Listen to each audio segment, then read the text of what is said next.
시청자 여러분 안녕하십니까? 7월 넷째 주 월요일 KNN 뉴스아이 시작합니다. 부산의 한 재개발 공사 과정에서 이른바 분양권 쪼개기가 있었다는 보도, 몇 년 전부터 KNN이 집중적으로 다뤄왔는데요. 국토부 전수조사에서도 30여 건이 추가로 드러났는데 그 속엔 전 조합장은 물론 전 구의원 가족도 있었습니다. 조진욱 기자입니다. 4,400세대 규모의 한 대형 재개발 공사 현장입니다. 3년 전 대법원은 조합 관계자가 무허가 건물 지분을 불법으로 쪼개 팔았다며 징역형을 선고했습니다. 12개의 분양권은 박탈됐습니다. 이후 국토교통부는 전수조사를 거쳐 30건 넘는 불법 쪼개기 정황을 추가로 포착했습니다. 관할 남구청도 불법으로 보고 현재 시정명령을 내린 상태입니다. 소명 자료가 확인이 되면 인정이 되는 거고 그렇지 않다 하면 분양 자격이 상실되는 거니까 그거에 따른 관리처분 계획을 또 변경을 해라. 조합은 26건의 부적격 사례를 인정한 것으로 확인됐습니다. 이 가운데는 전 남구의원과 전 조합장의 가족도 포함된 것으로 알려졌습니다. 불법 쪼개기 분양권인 걸 모른 채 샀다가 박탈된 피해자도 있는 것으로 추정됩니다. 전 조합장 동생 아들, 전 구의회 의장 아들, 저희끼리 짜고 하니까 일반 조합원들은 막을 수가 없습니다. 한편 최근 검찰은 해당 조합 간부진을 도시정비법 위반으로 약식 기소한 것으로 확인됐습니다. 총회 절차와 관련된 내용으로 만약 확정될 경우 조합장 해임 사안이라 정식 재판으로 진행될 것으로 보입니다. 부산 남구청은 계획이 접수되는 대로 전반적인 위법 여부를 들여다보기로 했습니다. KNN 조준욱입니다. 전동 킥보드와 같은 공유 모빌리티가 늘면서 청소년들이 무면허로 몰다 생기는 사고도 급증하고 있는데요. 고라니처럼 어디서 튀어나올지 모른다는 뜻의 킹란이라는 말이 나온 게 하루 이틀 일이 아닌데 대책 마련은 요원하기만 합니다. 이민재 기자의 보도입니다. 10대 청소년 2명이 탄 전동 킥보드가 신호대기 중인 차 앞을 지나쳐 중앙선을 넘어갑니다. 바로 그때 맞은편에서 승용차가 달려오고 킥보드에 탄 청소년들은 그대로 날아갑니다. 전동 킥보드 이거 미친 짓 아니에요? 이거 공중에서. 안전모도 쓰지 않아 한 명이 숨졌습니다.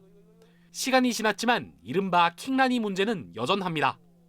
지난달 경기도의 한 공원에선 60대 보행자가 고등학생 2명이 탄 전동 킥보드에 치여 숨졌습니다.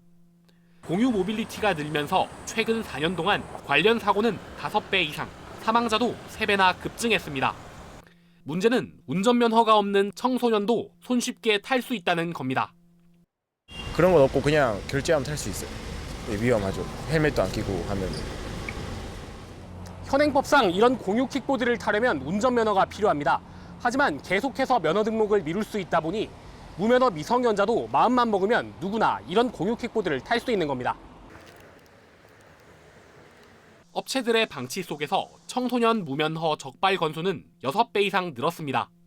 아무래도 좀 젊은 친구들이 많이 타고 있기 때문에 의무화로 전환한다면 수익적인 부분에서 좀 문제가 있지 않을까 싶습니다. 3년 전 면허, 안전모 착용 의무화 등 관련 법이 강화됐지만 사고는 오히려 1.4배 늘었습니다. 전동 킥보드 대여업은 신고제라 전국에 몇 대의 킥보드가 깔렸는지조차 파악되지 않는 상황. 공유 모빌리티 확대 정책 이전에 근본적인 시민안전 대책 마련이 먼저라는 지적입니다. KNN 이민재입니다. 장마가 지나간 뒤 본격적인 더위가 찾아왔습니다. 부산 경남 전역에 폭염특보가 내려진 가운데 당분간 찜통더위가 이어질 걸로 보입니다. 김동환 기자가 보도합니다.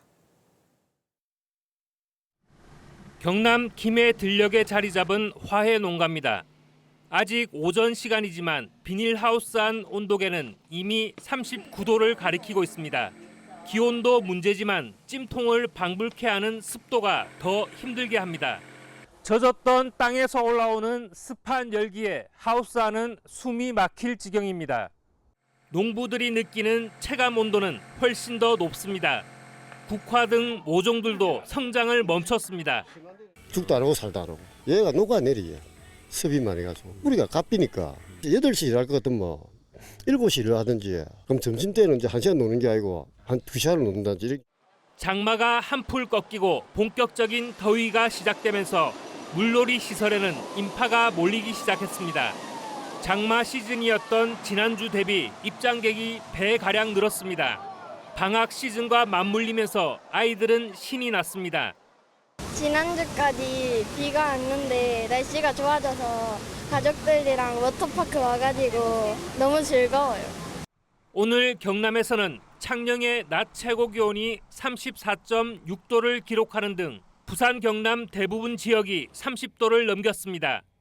피할 곳 없는 도심 도로변의 행인들은 뜨거운 태양볕을 막기 위해 양산과 우산을 꺼내 들었습니다.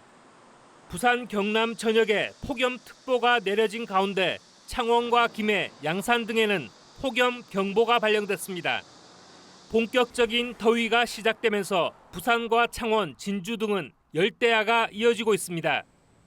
남부지방이 북태평양 고기압의 영향을 받으면서 무덥고 습한 남서풍이 유입되었고 그로 인해 체감온도가 높아져 22일 현재 부산과 경남 전 지역에 폭염특보가 발효 중인 상황입니다. 기상청은 당분간 더위를 식혀줄 비 소식은 없을 것으로 전망했습니다. KNN 김동환입니다. 최근 부산 해운대 마린시티에 막대한 예산이 투입되는 수중 방파제를 건설하기로 하면서 형평성 논란이 불거지고 있습니다. 사업비를 살펴보니 사업을 진행하는 해운대구가 부담하는 사업비 비율은 오히려 다른 기초자치단체보다 더 적었는데요. 자세한 소식을 윤혜림 기자가 취재했습니다. 태풍 흰남노 때 해변과 상가들이 초토화되다시피 한 부산 밀락 수변공원입니다. 이 바위는 지난 2003년 태풍 매미 때 날아온 바위입니다. 그만큼 이곳 수변공원도 오랫동안 태풍 피해가 지속된 곳입니다. 매번 계속되는 피해에 인근 상인들은 더 이상 하소연하기도 입이 아플 지경입니다. 근데 아직까지 그런 대책이 하나도 없으니까 그쪽 부분에 대해서는 저희들도 뭐 좀 서운한 건 있죠. 지난 2020년에야 드디어 해일 위험지구로 지정됐는데 사업비는 정해지지도 않았습니다. 같은 데 두 곳이 자연재해 위험 개선지구로 지정되면서 두 개 사업을 동시 추진하기가 부담스럽다는 게 수영구의 설명입니다. 역시 태풍으로 주변 상인들의 피해가 반복되던 부산 송도해수욕장입니다. 저쪽에는 태풍 왔다면 막 도로 쪽에 엉망체 보강해야 되는데 아직 보강 안 하고 있어요. 그나마 지난해 해일 위험지구로 지정되면서 사업비 410억 원을 투입하기로 했습니다. 수영구와 서구 두 곳 모두 국비 5, 12 2.5, 구비 2.5 비율로 투입합니다. 경관 확보를 위해 해안가에서 150m 떨어진 수중 방파제 건설이 확정된 부산 마린시티 방파제입니다. 사업비 696억 원으로 국비 299억 원에 시비가 266억, 구비는 시비의 절반인 131억밖에 들어가지 않습니다. 지난 2016년 해일 위험지구로 지정 당시는 국비와 시비로만 충당되던 사업비가 지방재정법 변경이 됐기 때문인데 해운대구로서는 지금 사업을 진행하는 다른 구보다 자체 예산을 줄이게 된 것입니다. 예산이 부족해 진행을 못하는 지역도 있는데 예산 지원마저 결국엔 차이가 나면서 마린시티 방파제를 지켜보는 다른 지역민들의 시선은 더욱 따가워질 전망입니다.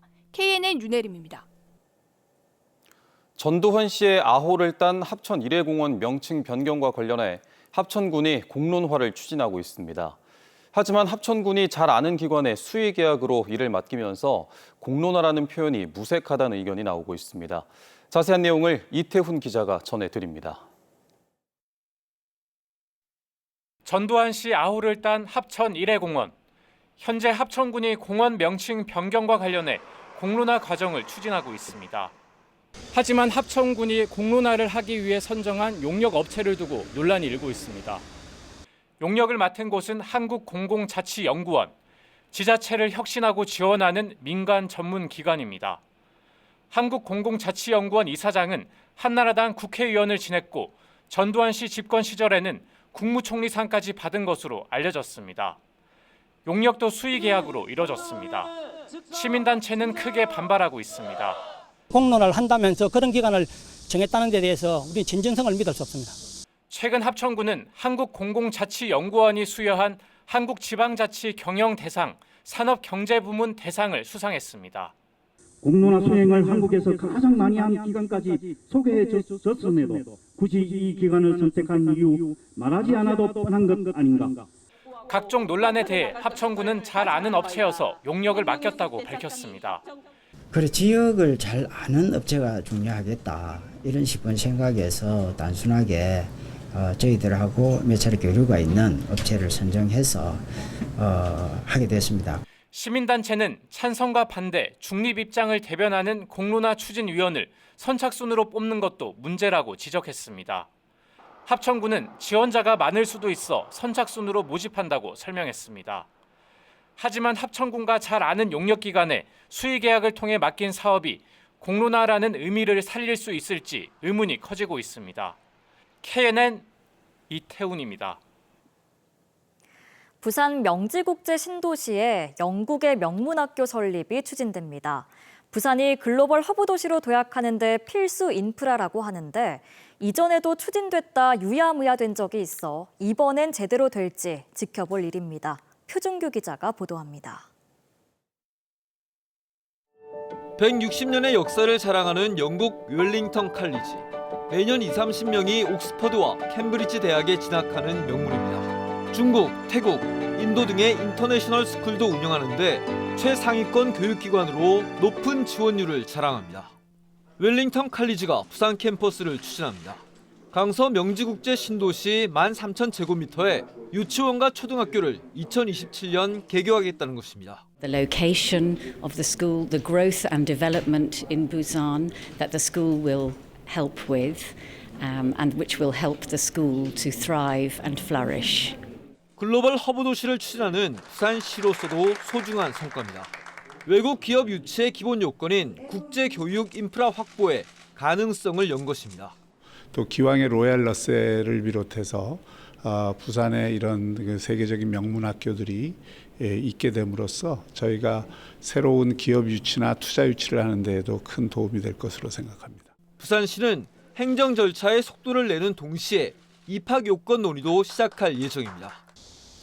하지만 부산시의 이런 청사진이 반드시 계획대로 된다는 보장은 없습니다. 이전에 추진했던 국제학교도 벌써 5년째 제자리 걸음되다 완성됐다 한들 어떤 모델이 될지도 현재로서는 확신할 수 없는 게 사실입니다. 2019년 첫 국제학교로 추진한 로얄 러셀 스쿨은 코로나 이후 하염없이 밀려 빨라도 10년은 걸릴 판입니다. 여기에 인천과 대구처럼 외국인 위주 학교가 될지 아니면 제주처럼 내국인이 대부분이 될지도 지켜봐야 합니다. 애초에 취지를 살리기 위해서라도 부산시가 외국계 기업 유치라든가 그런 자녀들에 대한 실질적으로 입학이 될 수 있는 이러한 조치들을 계획들을 철저히 좀 세울 필요가 있지 않겠는가 보여집니다.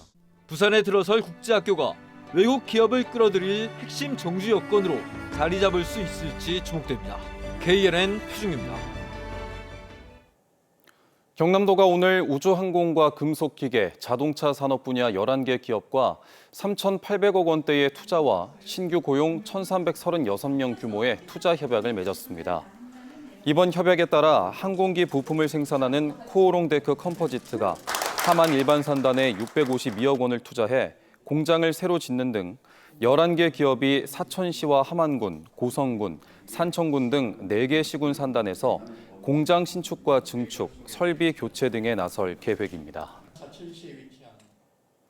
정부의 글로컬대 30사업 최종 심사를 앞두고 부산시와 예비 지정 대학들이 전략을 점검했습니다. 오늘 열린 전략보고회에서 동아대 동서대 연합은 통합산단을 기반으로 부산 개방형 연합대학을 비전으로 제시했고 동명대 신라대 연합은 지산학 캠퍼스인 디지텍 혁신타운 기반의 부산형 글로컬 연합대학 구상을 밝혔습니다. 5년간 국고 1,000억 원을 지원받는 글로컬대 사업에 부산에서는 동아대 동서대, 동명대 신라대 연합 모델 2건이 예비 지정 20곳에 포함된 상태입니다. 권진회 경상국립대 신임 총장이 공식 취임했습니다. 권 총장은 경남 대학들과 연계해 지역 고등교육 수준을 높이고 기초학문 교육 공유 시스템을 만들어 경남의 모든 대학들이 자유롭게 이용하도록 하겠다고 밝혔습니다.